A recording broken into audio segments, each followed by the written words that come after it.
नमस्कार, next eyes Hindi के HOD अंक में आपका स्वागत है। आइए आज की पहली न्यूज के ऊपर बात करेंगे।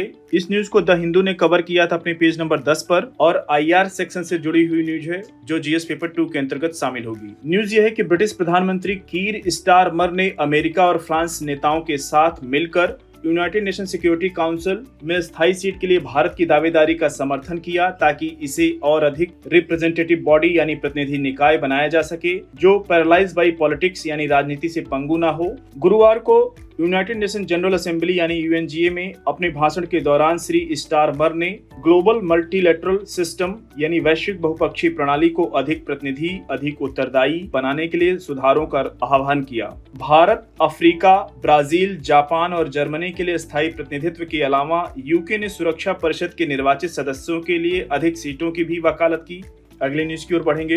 इस न्यूज को द हिंदू ने कवर किया था अपने पेज नंबर 12 पर। ये न्यूज भी आईआर सेक्शन से जुड़ी हुई है जो जीएस पेपर 2 के अंतर्गत शामिल होगी। न्यूज ये है कि विदेश मंत्री एस जयशंकर ने मल्टीपोलर वर्ल्ड यानी बहुध्रुवी विश्व में अपनी भूमिका की पुष्टि करने के लिए अपने ब्रिक्स काउंटर पार्ट्स यानी ब्रिक्स समकक्षों से मुलाकात की। यह बैठक संयुक्त राष्ट्र महासभा के 69वें सत्र के अवसर पर हुई। श्री जयशंकर ने सोशल मीडिया साइट एक्स पर लिखा, मल्टीपोलरिटी एंड ग्लोबल डाइवर्सिटी यानी बहुध्रुविता एवं वैश्विक विविधता के लिए इसके महत्व को रेखांकित किया। मूल रूप से इसमें ब्राजील, रसिया, इंडिया, चाइना और साउथ अफ्रीका से मिलकर बने इस समूह का इस वर्ष की शुरुआत यानी जनवरी महीने में एक्सपेंशन हुआ यानी विस्तार करके इसमें मिस्र को, इथोपिया को, ईरान को और यूएई को शामिल किया गया है।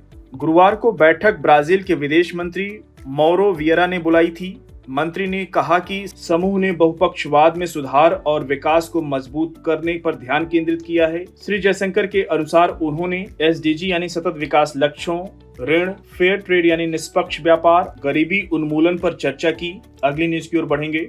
इस न्यूज को द हिंदू ने कवर किया था अपने पेज नंबर 13 पर और ये इकोनॉमी सेक्शन से जुड़ी हुई न्यूज है जो जीएस पेपर 3 के अंतर्गत शामिल होगी। जीएसटी काउंसिल यानी जीएसटी परिषद ने वित्त राज्य मंत्री पंकज चौधरी की अध्यक्षता में 10 सदस्यीय मंत्री समूह यानी ग्रुप ऑफ मिनिस्टर्स का गठन किया जो मार्च 2026 में कंपनसेशन सेस समाप्त होने के बाद लग्जरी यानी विलासिता, सीन आइटम्स यानी नीति विरुद्ध और डीमेरिट गुड्स पर टैक्सेशन पर निर्णय लेगा। ग्रुप ऑफ मिनिस्टर यानी मंत्री समूह में असम, छत्तीसगढ़, गुजरात, कर्नाटक, मध्य प्रदेश, पंजाब, तमिलनाडु, उत्तर प्रदेश और पश्चिम बंगाल के सदस्य शामिल हैं। यह 31 दिसंबर 2024 तक अपनी रिपोर्ट सौंपेगा। जीएसटी व्यवस्था में लग्जरी आइटम यानी विलासिता वाले आइटम और सीन आइटम यानी नीति विरुद्ध, इनमें विशेष करके सिगरेट और शराब जैसे आइटम को शामिल किया जाता है सीन आइटम में। और डीमेरिट गुड्स पर 28% टैक्स के अलावा विभिन्न दरों पर कंपनसेशन सेस यानी क्षतिपूर्ति उपकर लगाया जाता है। सेस यानी उपकर से जो प्राप्त आय होती है जिसे मूल रूप से जीएसटी रोल आउट के बाद 5 वर्ष या जून 2022 तक के लिए प्लान किया गया था। क्योंकि 2017 में जीएसटी को लॉन्च किया गया था, लागू किया गया था, तो ये चर्चा की गई थी, ये प्लान किया गया था कि इसके 5 साल तक ही राज्यों को कंपनसेशन सेस दिया जाएगा। क्योंकि जो राज्य जीएसटी लगाते थे, जो राज्यों को इससे राजस्व यानी रेवेन्यू की प्राप्ति होती थी, अब ये केंद्र के पास जीएसटी चला जा रहा है तो राज्यों को लॉस होगा, तो उसके बदले में ये सेस देने की बात की गई थी, ये व्यवस्था की गई थी। अब उसका 5 वर्ष 2022 में ही पूरा हो गया है। तो जीएसटी की शुरुआत के बाद हुए रेवेन्यू लॉस यानी राजस्व नुकसान की भरपाई के लिए किया गया था जिसकी चर्चा हम लोग कर चुके हैं। अगली न्यूज की ओर बढ़ेंगे। इस न्यूज को पीआईबी ने कवर किया था, आईआर सेक्शन से जुड़ी हुई न्यूज है जो जीएस पेपर 2 के अंतर्गत शामिल होगी। है कि भारत सरकार और उज्बेकिस्तान सरकार के बीच बीआईटी यानी बायलैटरल इन्वेस्टमेंट ट्रीटी पर आज ताशकंद में केंद्रीय वित्त मंत्री और कॉर्पोरेट मामलों की मंत्री श्रीमती निर्मला सीतारमन और उज्बेकिस्तान के उप प्रधानमंत्री महामहिम श्री खोदजाएब जमशेद अब्दुखाकिमोविच ने हस्ताक्षर किए। भारत और उज्बेकिस्तान के बीच बायलैटरल इन्वेस्टमेंट ट्रीटी प्रासंगिक अंतर्राष्ट्रीय मिसालों एवं प्रथाओं के आलोक में उज्बेकिस्तान में भारतीय इन्वेस्टर को उचित सुरक्षा का आश्वासन देता है।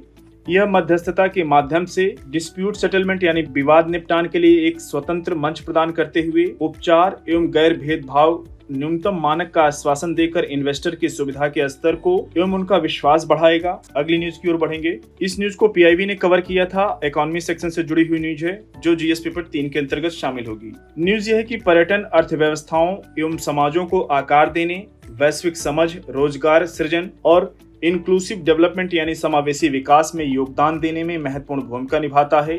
भारत का लक्ष्य वर्ष 2047 तक 3 ट्रिलियन अमेरिकी डॉलर की टूरिज्म इकोनॉमी यानी पर्यटन अर्थव्यवस्था हासिल करना है। 27 सितंबर को मनाया जाने वाला विश्व पर्यटन दिवस वर्ष 1970 में UNWTO के कानून को अपनाने का प्रतीक है, जो अंतर्राष्ट्रीय सहयोग एवं सतत विकास पर पर्यटन के प्रभाव पर केंद्रित है।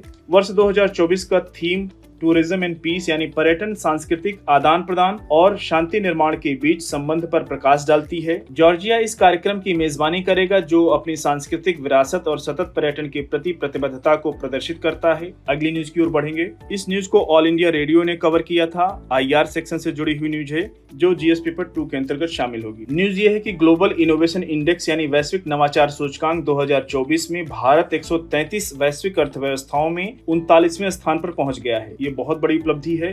प्रधानमंत्री नरेंद्र मोदी ने इस उल्लेखनीय उपलब्धि करार दिया। सोशल मीडिया X पर पोस्ट में श्री मोदी ने कहा कि सरकार एक वाइब्रेंट इनोवेटिव इकोसिस्टम सुनिश्चित करने के लिए प्रतिबद्ध है, जो युवाओं के जीवन को बदल सकता है। भारत 133 अर्थव्यवस्थाओं में वर्ष 2015 में जहां 81वें स्थान से वहीं 81वें स्थान पर था, वहीं वर्ष 2024 में 39वें स्थान पर पहुंच गया। ये बहुत बड़ी उपलब्धि को दिखाता है। और इनके पीछे, जैसे कल हम लोग चर्चा कर रहे थे सुपर कंप्यूटर की, और भारत सेमीकंडक्टर के क्षेत्र में बेहतरीन काम कर रहा है, भारत इंफ्रास्ट्रक्चर के क्षेत्र में अच्छा काम कर रहा है, उसके लिए ये रैंकिंग में उछाल आया है। भारत की रैंकिंग में आप कहीं भी उत्तर लिख रहे हैं मेंस में या प्रीलिम्स में भी क्वेश्चन तो बनेगा है क्या रैंकिंग है, तो आप इन सारे फैक्ट को, डेटा को अपनी कॉपी में जरूर लिखिएगा ताकि अधिक से अधिक मार्क्स पा सकें। अब बात करते हैं न्यूज पर। और ग्लोबल इनोवेशन इंडेक्स में भारत सेंट्रल एशिया और साउथ ईस्ट एशिया की टॉप 10 इकोनॉमी में पहला स्थान पा लिया है। यह लोअर मिडिल इनकम वाली अर्थव्यवस्थाओं में भी पहले स्थान पर है। ग्लोबल इनोवेशन इंडेक्स यानी वैश्विक नवाचार सूचकांक WIPO यानी वर्ल्ड इंटेलेक्चुअल प्रॉपर्टी ऑर्गेनाइजेशन यानी वैश्विक बौद्धिक संपदा संगठन द्वारा प्रकाशित किया जाता है। अब क्वेश्चन पूछ लेता है स्टेटमेंट फॉर्म में UPSC कि वैश्विक नवाचार सूचकांक किसके द्वारा जारी किया जाता है, तो आप ध्यान रखिएगा WIPO, जो संयुक्त राष्ट्र की एक विशेष एजेंसी भी है। और सूचकांक विश्व अर्थव्यवस्थाओं की नवाचार क्षमताओं और परिणामों की रैंकिंग है। यह संस्थानों, ह्यूमन कैपिटल यानी मानव पूंजी और रिसर्च, इंफ्रास्ट्रक्चर, क्रेडिट, निवेश, लिंकेज सहित मानदंडों के आधार पर इनोवेशन को मापता है, नवाचार को मापता है। साथियों, आज के छोटी अंक को यहीं पर समाप्त करते हैं। मिलते हैं नेक्स्ट अंक में कुछ और इंपॉर्टेंट न्यूज के साथ। तब तक जुड़े रहिए नेक्स्ट IAS हिंदी के साथ। धन्यवाद।